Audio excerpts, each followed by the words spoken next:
The narrative explores the intriguing comparisons between non-human animal communication and human language. It presents the phenomenon of animal languages as more than just instinctive reactions, suggesting they may be credible forms of communication.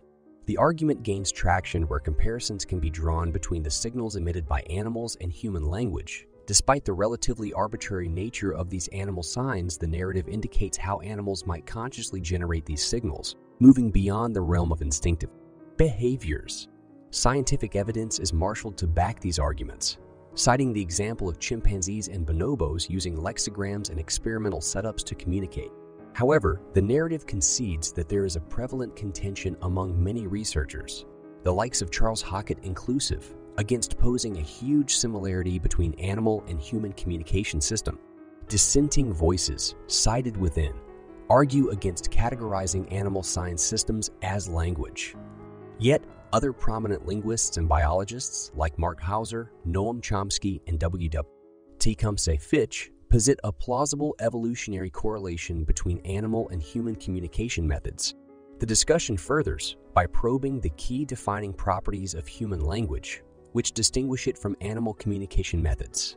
These include arbitrariness, discreteness, displacement, duality of patterning, productivity, and semanticity. However, reports of ape communication, especially with Koko, gorilla, and Washoe chimpanzee, challenge these assertions by demonstrating signs of arbitrariness, discreteness, and productivity. The narrative also presents instances from the wild where chimpanzees use their communication system to alert each other of potential danger, underscoring the sophisticated nature of their warning signs. However, it notes that such an instance does not display displacement quality of language, as it's entirely tied to an observable event. The renowned American linguist Charles Hockett proposed a theory about the uniqueness of human language. He identified 16 distinct characteristics that separate human communication from animal communication, terming them as design features. All spoken human languages identified to date exhibit these features, whereas at least one is absent in every other animal communication system. Hockett's design features cover facets such as the vocal, auditory channel, pointing out how sounds produced by the mouth are heard by the auditory system. However, this is not always the case in animal communication, such as visual signals used by cobras and sign languages used by humans. Another aspect is broadcast transmission and directional receptions, where the recipient has to discern the origin of the signal. This is in addition to rapid fading, indicating that sounds don't last for long, although this dismisses the existence of audio recording technologies and written language. This attribute is not applicable to animal signals generated by chemicals and smells that tend to fade slowly like a skunk. Smell. Interchangeability is another unique characteristic of human language, something absent in communication forms where males and females emit unique sets of signals and cannot switch roles.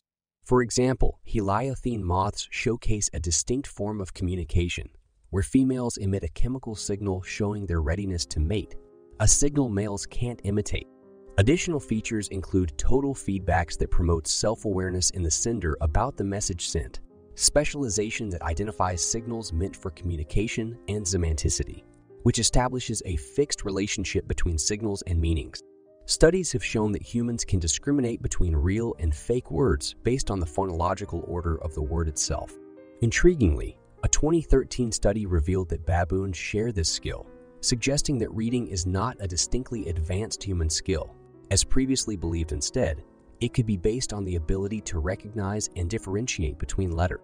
The researchers are excited about future studies aimed at teaching baboons how to use an artificial alphabet. However, not all animals possess the whole package of essential speech elements. A 2016 study discovered that while macaques have vocal tracts capable of speech, they don't have the necessary brain control. This highlights the intricate balance of physical capability and intellectual control needed for speech, underlining the uniqueness of human language. Themes of communication and interspecies interaction pervade the study of animals, as showcased via dancing bees to forest elephants, all the way to prairie dogs and water-dwelling dolphins. Honeybees employ bee dances to convey the direction and range of sought-after food sources, a highly specialized method of interaction. Meanwhile, the complex communication displayed by African forest elephants has been under the microscope since 1999. courtesy of the Elephant Listening Project initiated by Katie Payne of Cornell University. The project is currently being led by Andrei Turkalo, who has been recording elephant sounds using a spectrogram in Zanga National Park for approximately 2 decades. Despite the challenges involved in translating these conversations, Turkalo's work is gradually bridging the gap between human and animal communication, dispelling cliched notions of limited language capabilities in animals. In the world of bats, particularly the mustached bats, communication depends heavily on their auditory system, given their inherently dark surroundings. A diverse array of sounds are employed for communication, either in isolation or amalgamated to form composite syllables. Similarly, prairie dogs showcase advanced communication patterns indicative of their dynamic ways to signal the presence of different predators. They use specific alarm calls and escape behaviors, specially designed as per each predator species. Bottlenose dolphins have an equally fascinating communication range. They can hear and correspond with each other even when separated by a distance of 6 miles underwater. Researchers have reported on successful parent-child dolphin conversations using a telephone, showcasing not only their ability to recognize each other's voices, but also to understand the topic being spoken about. Dolphins' communication extends beyond mere nonverbal cues to encompass vocal chatter and responses ultimately. Every animal communicates in its own complex language, shattering the idea of a restricted communicative capacity in the animal kingdom. Sea lions. For the past 5 decades, the cognition of sea lions has been closely studied by Ronald J. Schusterman and his team. They discovered that sea lions can acknowledge relationships between different stimuli based on connections within their social group. Instead of just recognizing common characteristics, a cognitive function known as equivalence classification, such a talent, could be a springboard to them, developing language skills. To this end, the Pinniped Cognition Sensory Systems Laboratory carries out extensive research to understand how sea lions establish these equivalence relationships. Furthermore, it has been demonstrated that sea lions can comprehend basic syntax and commands, employing an artificially taught sign language in a similar manner to primates, yet they rarely employ these signs in a semantic or logical manner. In their natural habitat, these marine mammals are believed to use their understanding of equivalence relations to make critical survival decisions, like recognizing friendly faces or averting hostile entities. They communicate using a spectrum of signal mechanisms, including various postural positions and a variety of sounds, though it remains unproven if they use echolocation. Their learning impact on auditory signaling remains a focus of marine research. Some researchers have observed marine mammals' profound ability to adjust both their vocalization's context and structure based on their experiences. With the right circumstances and stimulation, it's believed that sea lions can modify their vocal output using auditory experiences and environmental factors. In a 1992 study, Schusterman along with Robert Geisner experimented on a female California sea lion called Rocky. They successfully taught Rocky signs and words before instructing her to undertake tasks based on given sign orders, proving that Rocky could form basic syntax. In 1993, another study by Schusterman, this time with David Kastak, yielded that sea lions can understand abstract concepts such as symmetry and sameness, suggesting the possibility of forming equivalence relations without language. The intricate details of animal communication have been explored in a variety of species, demonstrating a surprising array of communication methods that extend far beyond human perception. For instance, sea lions possess an impressive auditory range, while Caribbean reef squid utilize dynamic changes in color, shape, and texture to relay messages on another note. Distinct communication patterns are also discernible in freshwater elephant fish and Mexican tetra. However, it's critical to distinguish animal language from mere communication, a point illuminated through careful studies such as those conducted by Sheeny Hirthafarth on vervet monkeys. Despite some advances in the field, the notion and study of animal language remain controversial. One of the most dramatic attempts at bridging the gap between human and animal communication was made by John C. Lilly in the 1970s, who sought to fully converse with dolphin populations, an endeavor that ultimately proved unsuccessful. Subsequent research has diverted more towards using sign language and lexigram keyboard devices to interact with chimpanzees, yielding some encouraging results. Among these primate researchers, Hockett's 1960 formulation of language features is considered outdated. More recently, studies involving chimpanzees such as Sarah, Lana, Kanzi, Coco, Sherman, Austin, and Shontek have established the messaging capabilities of these creatures using gesture-based and symbol recognition communication methods. While these results are promising, they aren't without criticism. A key detractor of animal language, Herbert Terrace, effectively stunted the momentum of such research in 1979 through critical evaluation of his own work with a chimpanzee named Nim Chimpsky ever since.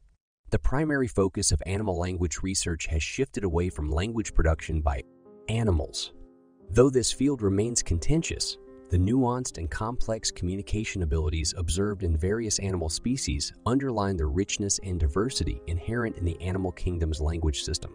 In the 1984 edition of the Cognition Journal, Louis Herman documented his study on the artificial language of bottlenose dolphins called Akakami and Phoenix. Distinguishing itself from prior studies, Herman's work primarily focused on researching language comprehension rather than both comprehension and production. This focus facilitated meticulous control and statistical testing because it restricted researchers to assessing the animal's physical responses to sentences, thereby avoiding interpretation of potential language utterances. Subsequent researchers, including Irene Pepperberg, studied language comprehension and production in other species, such as a gray parrot named Alex. Sue Savage Rumbaugh continued this thread of study with bonobos like Kanzi and Panbanisha. The work of R. Schusterman, who reflected a more behaviorist methodology in examining language comprehension in California sea lions like Rocky, also complemented Herman's cognitive approach. Schusterman stressed the significance of a known learning structure termed as equivalence classes. The discourse between linguistics and animal language has been widely appealing to the public, though it has stayed mostly disconnected within the academic field. Nevertheless, the burgeoning area of language evolution promises future convergence between these disciplines. In general, primate researchers exhibit a propensity to propose a mutual pre-linguistic capability between human beings and chimpanzees, dating back to a shared ancestor. Conversely, dolphin and parrot researchers highlight the broad cognitive principles underpinning these skills. Recent academic disputes on animal capabilities encompass the interconnected fields of theory of mind, imitation, animal culture, and language evolution. Contemporary research in animal language, such as Denise Hertzing's studies on dolphins in the Bahamas, challenges the notion that animal communication is less sophisticated than human communication. Hertzing established a two-way dialogue using an underwater keyboard that lets divers interact with dolphins by using sounds and symbols. The dolphins can request specific objects from humans. This ongoing research demonstrates that non-linguistic creatures are capable of complex and rapid cognition. Contrary to prior understanding, moreover, further research using lexicograms with Kanzi has reinforced the argument that animal communication is more complicated than initially assumed.